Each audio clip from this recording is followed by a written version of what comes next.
আসসালামু আলাইকুম বোনেরা, কেমন আছেন? আশা করি ভালো আছেন। আলহামদুলিল্লাহ আমিও ভালো আছি। আজ রান্না করব গ্রাম বাংলার ঐতিহ্যবাহী একটা রান্না। আমরা বলি আলুর ডাল, আবার অনেকে বলে আলুর গাটি, যে যেটাই বলেন। এটা আজকে রান্না করব। এটা মাছ দিয়েও রান্না করা যায়, এমনিতেও রান্না করা যায়, তারপর ডিম দিয়ে রান্না করা যায়, মাংস দিয়ে রান্না করা যায়। আমি আজ রান্না করব 2টা ডিম দিয়ে। এই 2টা ডিম দিয়ে আমি রান্না করব আজকে আলুর গাটি বা আলুর ডাল। আলুগুলো আগে থেকে সিদ্ধ করে নিয়েছি, এখন চটকে নিচ্ছি।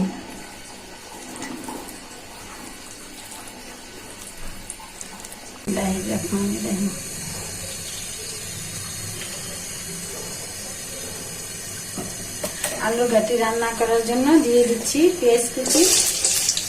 আগে থেকে পেঁয়াজ কুচি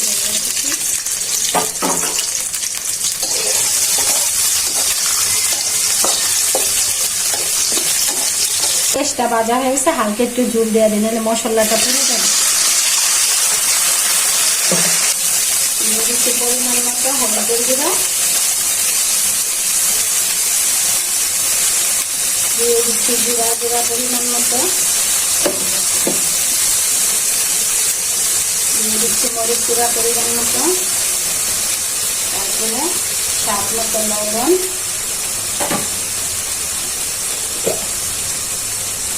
দিয়ে দিচ্ছি রসুন বাটা। আলুর গাটি যেহেতু রান্নবো, দিচ্ছি সাথে আদা বাটা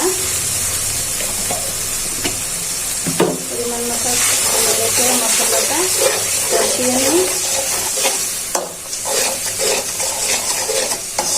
মশলাটা কষানো হয়ে গেছে, আর মশলাটা ভালো করে ভাজানো হলে কোনো তরকারি এই স্বাদ লাগে না। এখন সাথে দিয়ে দিচ্ছি 2টা ডিম।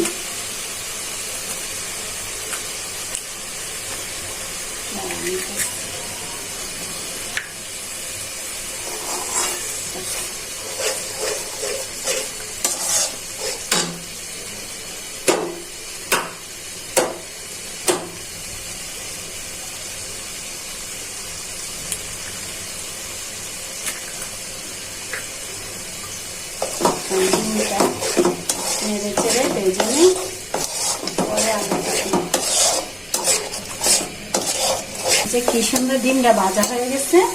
এখন সাথে দিয়ে দিচ্ছি ঝোল।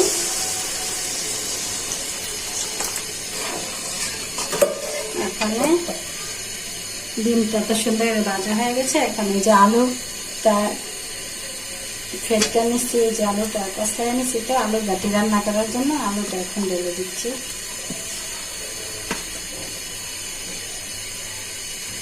সাথে দিয়ে দিচ্ছি কাঁচামরিচ ফালি করে। এখন রান্নাটা সুন্দর মতো হয়ে যায়।